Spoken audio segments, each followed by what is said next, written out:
नमस्कार, न्यूज 24 देख रहे हैं आप और आपके साथ मैं हूं सऊद मोहम्मद खालिद। जी हां, बात बंगाल की। स्थिति यही है, हिंसा से बेहाल बम बम बंगाल। क्योंकि बंगाल की धरती पर जरा संभल कर कदम रखने की जरूरत है, क्योंकि यहां सियासी जमीन कब्जाने के लिए बयानों के बम फूट रहे हैं। तो खेतों में बम की फसलें उग रही हैं। जी हां, बम की फसलें। राजनेताओं के विवादित बयानों का बारूदी असर सड़कों पर कार्यकर्ताओं के हिंसक टकराव के रूप में साफ तौर पर दिखाई देता है। बीजेपी हो या टीएमसी, दोनों ओर से बारूदी बयानों का विस्फोट हो रहा है। तो वहीं खेतों में बम की फसल छिपा कर रखी जा रही है। देखिए बम बम बंगाल की यह एक्सक्लूसिव रिपोर्ट।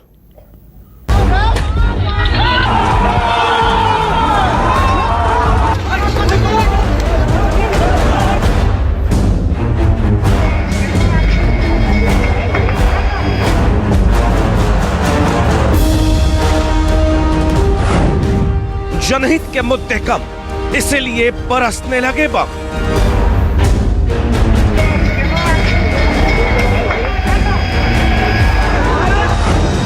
बंगाल के खेतों में बारूदी घेट, बम की फसल।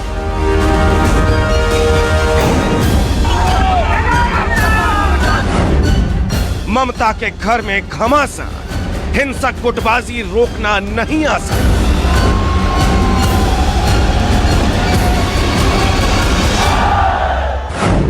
टीएमसी की हिंसा पर हंगामा, बीजेपी ने रैली से ललकारा।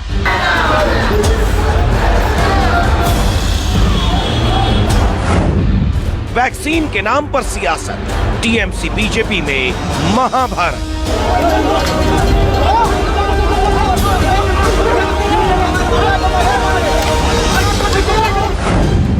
हिंसक सियासत, जनता बेहाल, बम बम बंगाल। बम के कंटेनर का इस्तेमाल चुनावी हिंसा में होना था। टीएमसी नेता के घर से बम बरामद होने के बाद पुलिस को खेतों में बम होने की जानकारी मिली थी। कंटेनर में देसी बम को छिपाकर रखने को लेकर पुलिस जांच में जुटी हुई है, क्योंकि चुनाव से पहले ये सबसे बड़ी बरामदगी है। अब रुख करते हैं कोलकाता, क्योंकि टीएमसी पर हिंसा की राजनीति का आरोप लगाते हुए कोलकाता की सड़कों पर बीजेपी ने रैली निकाली।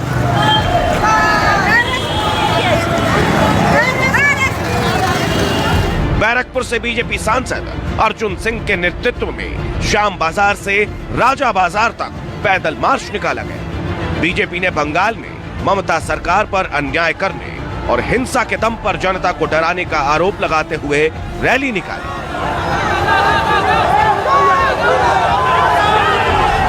पश्चिम बंगाल में देखिए जिस तरह से हिंसा की गतिविधियां हो रही है, भैया देखिए जिस तरह से लगातार पश्चिम बंगाल में हिंसा हो रही है और आज और नई अन्याय की तरफ से आप लोग रैली निकाले, क्या कार्यक्रम है? देखिए, ममता बनर्जी की सरकार जितना ही दलित के नाम पर आंसू बहा रही है, उतना ही दलितों की ही हत्या की जा रही है। आज जितने भी लोग मारे गए हैं, अगर इनमें यदि इक्वेशन देखिएगा तो सबसे ज्यादा संख्या दलितों की है। हिंसा की बात कर रहे हैं। अब मालदा में आज काफी संख्या में बम मिला है। टीएमसी के जो नेता है उनके घरों में भी बम मिला है, क्या कहेंगे बमबाजी जो होती है? देखिए, पश्चिम बंगाल में ममता ने एक ही फैक्ट्री बड़ा मन से बनवाया है, वह बम फैक्ट्री, आर्म्स फैक्ट्री। और मैं आपको बता दूं, ये सीधा जो इसका जो रसद है वो पाकिस्तान के थ्रू बांग्लादेश और चाइना के थ्रू बांग्लादेश होके यहाँ आता है, और इसका पूरा पुलिस प्रोटेक्शन में ये सामान आता है। और इसीलिए पूरे बंगाल में आर्म्स और बम का फैक्ट्री हर जगह मिलेगा। आपको पता है, मेरे क्षेत्र में ही बम विस्फोट हुआ था। हमने एनआईए की इंक्वायरी की मांग की थी, नहीं हुआ अभी तक, लेकिन कितने लोग उसमें मारे गए इसकी गिनती नहीं। कोलकाता के बाद अब आपको कूच बिहार में बारूदी पॉलिटिक्स का मंजर दिखाते हैं। यहाँ के दिनहाटा में बम और गोलियां चली। टीएमसी के दो गुटों ने जो बम संभवतः बीजेपी पर हमले के लिए जुटा रखे थे, उनसे आपस में ही जंग लड़ दी। दिनहाटा में तृणमूल के स्थापना दिवस पर कपड़े बांटने का कार्यक्रम चल रहा था, लेकिन कुछ ही देर में टीएमसी के दो गुट आपस में भिड़ गए और कपड़ों की जगह बम और गोलियों से दहशत बांटने लगे। इस घटना में 2 दर्जन से ज्यादा लोग घायल हुए। इलाके में तनाव है, जिसे देखते हुए भारी संख्या में पुलिस बल तैनात किया गया है। बंगाल में चुनाव से पहले बीजेपी और टीएमसी में जारी हिंसा के बीच कई जगहों पर टीएमसी कार्यकर्ता आपस में भिड़ रहे हैं। कचबिहार में गुटबाजी की दौर इस कदर बढ़ चुका है कि टीएमसी के लोग सरेआम आपस में बम और गोलियों से एक दूसरे पर हमला कर रही है। बीजेपी और अपनों की बगावत से लड़ रही टीएमसी अब सी लड़ाई बंद करनी होगी, तभी वो 2021 की जंग जीत सकती है। टीएमसी के हवाले से हिंसा की तमाम खबरें क्यों आ रही हैं? ये सवाल सियासी गलियारों से लेकर जनता के बीच गूंज रहा है। बंगाल में हिंसक राजनीति सिर्फ बमों के जरिए ही नहीं बल्कि बयानबाजों के जरिए भी हो रही है। मुख्यमंत्री ममता बनर्जी के करीबी और वीरभूम के नेता अनुव्रत मंडल ने एक जनसभा में भारतीय जनता पार्टी के नेताओं को मारकर गड्ढे में फेंकने की अपील की है। मंचों पे इस तरह की सियासत हो रही है तो उसका सड़कों पर कार्यकर्ताओं के बीच क्या असर पड़ेगा, इस पर नेताओं को गौर करना चाहिए। बंगाल में पार्टी कार्यकर्ताओं में सरेआम हमला करने का हौसला कहां से आता है? इसे समझने के लिए आपको एक नेता के बयान पर गौर करना चाहिए। बयान से पहले जरा नेताजी को जान लीजिए। ये मुख्यमंत्री ममता बनर्जी के करीबी नेता और बीरभूम से टीएमसी अध्यक्ष हैं। 29 दिसंबर को जब ममता बीरभूम के दौरे पर थी तो ये उनके साथ थे। आदिवासियों को नोट बांटते हुए देखे गए थे। खैर, ये तो इनका मददगार रूप है। अब देखिए मंच पर उनका राजनीतिक रूप। अनुव्रत मंडल ने बीजेपी को इस डाल से उस डाल पर कूदने वाला बंदर कहा और केंद्र सरकार पर बंगाल के 86,000 करोड़ रुपए न देने का आरोप लगाते हुए हिंसक अपील की। जनसभा में लोगों से कह दिया कि आप लोग इन्हें मारकर गड्ढे में फेंक दीजिए। तुम्हारे तो बोलছি না ভিক্ষা দাও, আমার পাওনা টাকাটা দিয়ে দাও, আমার রাজ্যের পাওনা টাকাটা দিয়ে দাও। আমি 86,000 কোটি টাকা পাবো, সেই টাকাটা তুমি দিয়ে দাও। কেন দিচ্ছ না? আমার বাংলার টাকা, আমার বাংলা মায়ের টাকা, আমার বাংলা বাসের টাকা, তোমার লজ্জা লাগে না? তুমি টাকা যদি না দাও তবুও বাংলাকে আটকাতে পারবে না। নাম হচ্ছে মমতা ব্যানার্জি। সে মানুষের সঙ্গে থাকে, সে আল্লাহ ঈশ্বরকে বিশ্বাস করে, মানুষকে বিশ্বাস করে, সব শ্রেণীকে বিশ্বাস করে। তোমাদের মতন নিমক খারাপ নয়, তোমাদের মতন বেঈমান নয়। আমাদের দল থেকে কজনাকে নিয়ে নিয়েছো না, বিরাট হনু হয়ে গেছো, লাভ নাই। বীর হনু না, এডাল থেকে ওডাল যাবে, কাজ কিছু হবে না।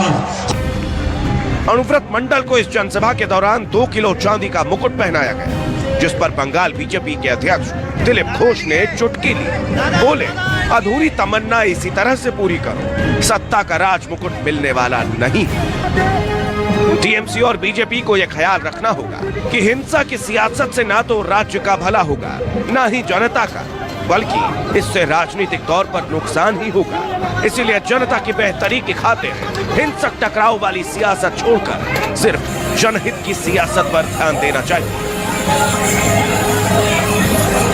कूच बिहार से किंशुक दत्ता, आसनसोल से अमरदेव पासवान और नॉर्थ 24 परगना से चंद्रशेखर तिवारी के साथ मनोज पांडे, न्यूज 24, कोलकाता। और अब बात पॉलिटिकल वैक्सीन की। जी हां, दरअसल ये ऐसी वैक्सीन है जिससे कोरोना का वायरस तो नहीं मरता, लेकिन राजनीतिक जीत का वायरस एक्टिव जरूर हो जाता है। बंगाल बीजेपी के अध्यक्ष दिलीप घोष ने कहा है कि लोगों को कोरोना वैक्सीन कब मिलेगी ये तो डॉक्टर्स तय करेंगे। वो तो पॉलिटिकल वैक्सीन दे रहे हैं जिसका टीएमसी पर असर दिखना शुरू हो गया है। तो देखिए बंगाल की चुनावी राजनीति का एक और घमासान। जय श्री राम। बीजेपी छी छी छी छी छी। जो घुसपैठिए देश के अंदर घुस चुके हैं, इनको बाहर निकाला जाना चाहिए कि नहीं निकाला जाना चाहिए? मगर दीदी, ये तो शुरुआत है, चुनाव आते आते आप अकेली रह जाएगी। बंगाल में 2021 का घमासान, क्या है बीजेपी का बिग प्लान? जी स्वागतम, कैलाश जी स्वागतम, कैलाश जी स्वागतम, कैलाश जी स्वागतम। बंगाल में बीजेपी का चुनावी मास्टर प्लान। नरेंद्र मोदी को दे दो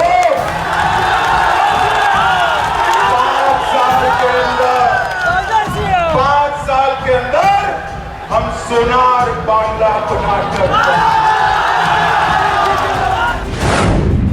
बंगाल में चुनाव से पहले बीजेपी की पॉलिटिकल वैक्सीन।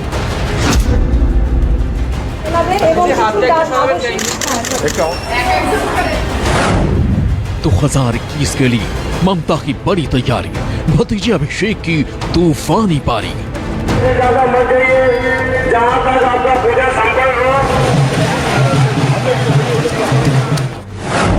बीजेपी ला रही हिंदुत्व कार्ड, ममता अभिषेक का इमोशनल कार्ड।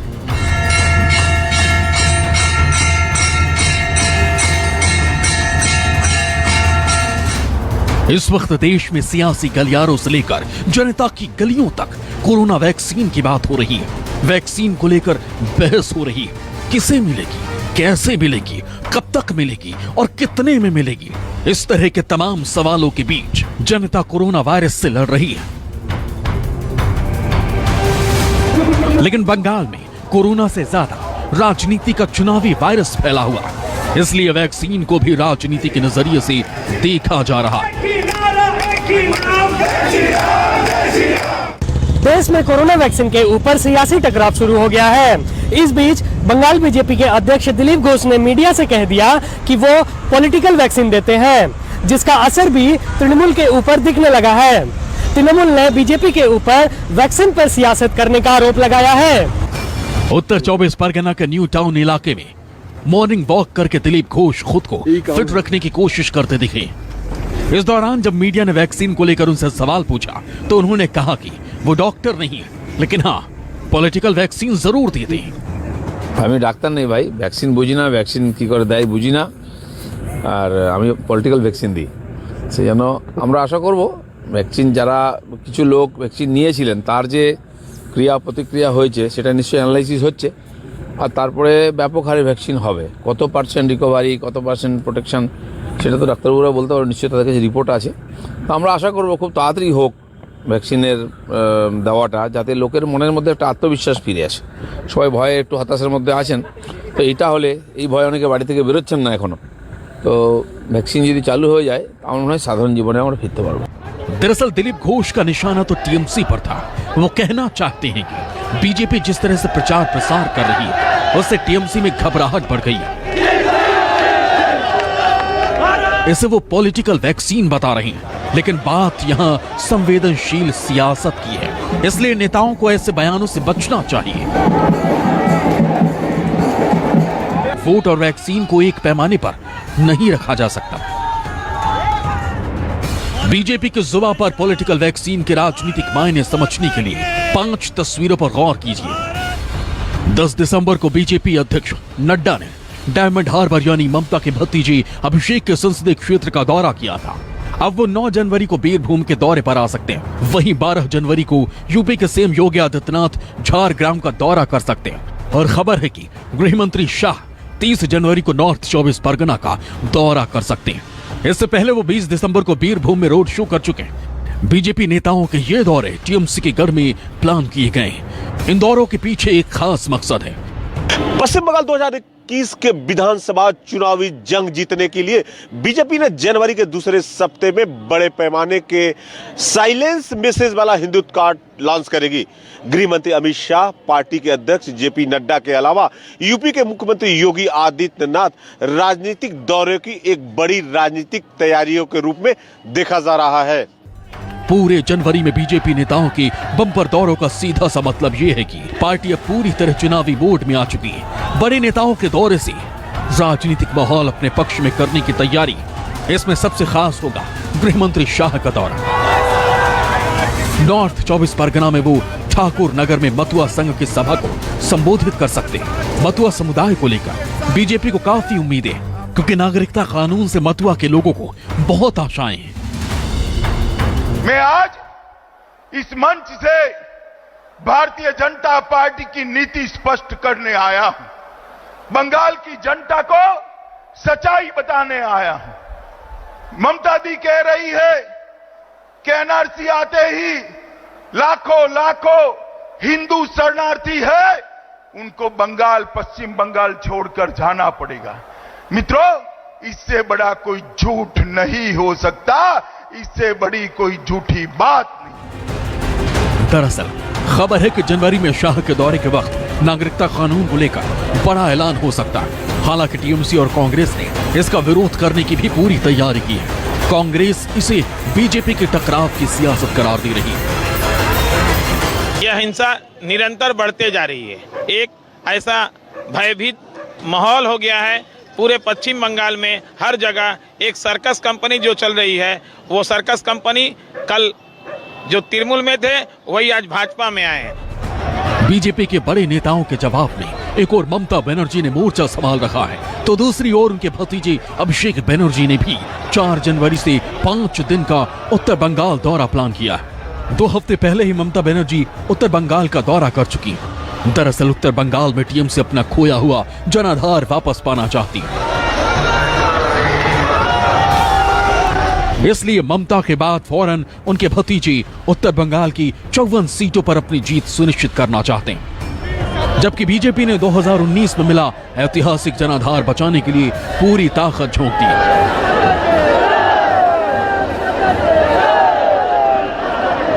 आसनसोल से अमरदेव पासवान के साथ नॉर्थ 24 परगना से चंद्रशेखर तिवारी के साथ मनोज पांडे, न्यूज़ 24 कोलकाता।